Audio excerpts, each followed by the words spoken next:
캘리포니아 엑소더스의 허와 실이라는 내용인데요. 여러 말들이 많잖아요. 도대체 진짜가 뭐냐라는 거죠. 떠나는 사람들이 너무너무 많다. 뭐 기업도 떠나고 물가가 비싸서 개개인도 떠나고 한다라는 얘기도 있는가 하면, 한편으로는 안 떠난다. 갔던 사람도 다시 돌아온다. 그게 실정이지. 왜 떠난다는 뉴스는 나오는데 캘리포니아의 도로는 차가 더 많아지기만 하느냐, 뭐 이런 얘기도 하잖아요. 저도 사실 개인적으로는 떠난다라는 뉴스는 나오지만 실제로 그런 걸 체감하지 못하고, 저만 해도 타 주 가면 좋지만 그래도 캘리포니아만한 곳이 없다라고 생각하거든요. 여기 좋거든요. 또 한편으로는 이 주변 캘리포니아 사는 이웃들 중에서도 마음에 안 들어하는 그런 상황에 대해서 혀를 차면서 떠날 생각을 하시는 분도 있단 말이에요. 그래서 결국은 도대체 뭐냐라는 것을 궁금해할 텐데요. 신문 기사인데 이게 허와 실을 다루겠다라는 그런 내용의 기사가 있어서 소개해 봅니다. 서부 지역 최대 규모의 경제력을 갖추고 있잖아요. 캘리포니아요. 나라로 따져도 이게 뭐 나라 순위로 4위권, 5위권이 된다고 하니까 캘리포니아 온화한 날씨와 또 자연 풍광으로도 유명하죠. 하지만 비싼 집값, 악명 높죠. 그리고 또 높은 생활비, 이런 것들로 인해 대부분의 주민들 삶이 옥죄지고 있는 것 또한 또 다른 현실이기도 하죠. 그래서 한국 사람들, 한인들도 마찬가지고요. 많은 이민자들 또는 여러 국내에서도 캘리포니아만의 매력에 빠져 정착을 결심하지만 생활고에 지친 또 다른 어떤 사람들은 기회를 찾아서 타주로 떠나기도 한다라는 거죠.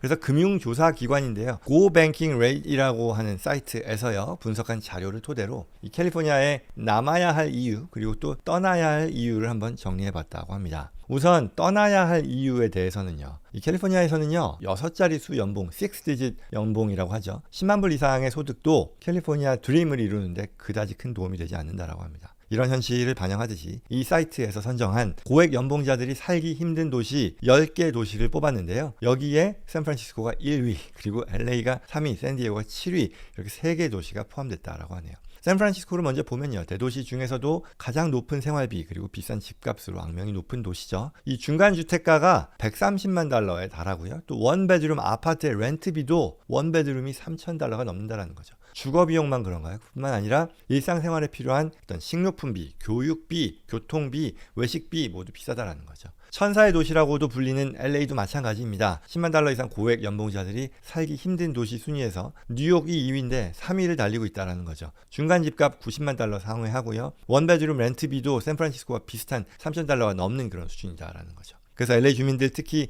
이 출퇴근에 많은 비용을 소비하고 있고요. 또 자녀들에 대한 교육비 역시 만만치 않아서 어려움을 겪고 있다라고 하죠. 7위 차지한 샌디에고도요, 중간 주택가가 90만 달러로 LA와 비슷하고요. 아파트 렌트비도 3,000불, 다소 못 미치는 2,800달러 선이라고 합니다. 공공요금, 뭐 식료품비, 의료비용 다 다른 어떤 대부분의 대도시보다 높아서 특히 군인들, 군부대 있잖아요. 그리고 또 의료 분야의 종사자들의 삶을 고달프게 한다라고 합니다. 고액 연봉자들이 살기 힘든 기타 10대 도시에는요, 뉴욕 앞서 말씀드린 대로 2위, 워싱턴 DC 4위, 보스턴 5위, 시애틀 6위, 마이애미 8위, 덴버 9위, 오스틴, 텍사스 오스틴이죠, 10위 등도 이름을 올렸다라고 합니다. 그래서 이 6자리 연봉이라고 하는 것이 결국 한때에는 재정적인 성공을 의미하는 하나의 징표였지만, 이와 같은 캘리포니아의 대도시에서는요, 더 이상 어떤 안락한 라이프스타일을 보장할 수 없게 되었다라는 것이고요. 높은 집값과 세금 그리고 생활비가 이곳 주민들의 삶을 힘들게 하고 그들로 하여금 떠나게 만드는 그런 요인이 된다라고 전했다는 거죠.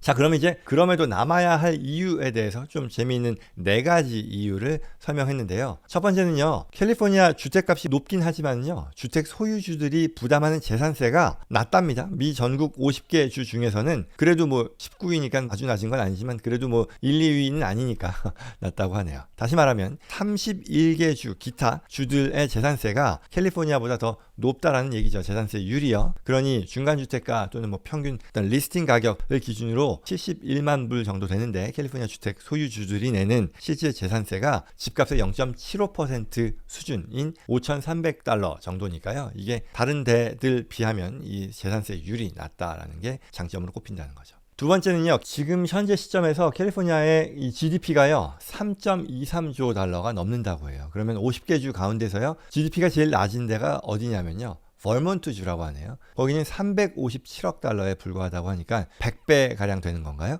그러니 굉장히 차이가 큰 거죠. 이러한 통계는요, 높은 물가에도 캘리포니아 주민들이 어떤 테크놀로지라든가 엔터테인먼트 등의 어떤 산업 분야에서 훨씬 더 높은 소득을 올릴 수 있고 올리고 있다라는 그런 사실을 보여준다는 거죠. 그리고 세 번째 이유는요, 합리적인 의료 비용이라고 얘기하는데, 이게 무슨 얘기인고 하니 Health Insurance Org라고 하는 그 웹사이트에 따르면요, 소득 수준이 연방 빈곤선의 250%에 해당이 되는 이런 캘리포니아 주민들이 건강보험료 보조 혜택을 받을 수 있다는 거죠. 그래서 이러한 혜택을 제공하는 주가요, 캘리포니아 포함해서 전국에 9개 주밖에 안 되거든요. 그러니 이런 면에서는 합리적인 의료 비용 또는 이 정부 보조를 받을 수 있다는 면에서 타주 대비 장점으로 꼽힌다는 건데, 이러한 혜택이요 2025년도에는요 건강보험료 보조가 더 확대될 전망이다라고 합니다. 그리고 네 번째 마지막으로요, 역설적으로 집값 상승이 캘리포니아를 떠나지 못하는 이유로 작용한다라는 얘기를 하는데요. 생애 첫 주택을 구입하려는 주민들에게 이 상당한 다운페이 없이도 집을 산다라는 건 사실 이제는 불가능한 현실이 됐지만, 그러나 기존 주택 소유주들 입장에서 보면 이미 주택을 가지고 있으니까 집값이 오르는 게 나쁘지 않은 거죠. 그렇다 보니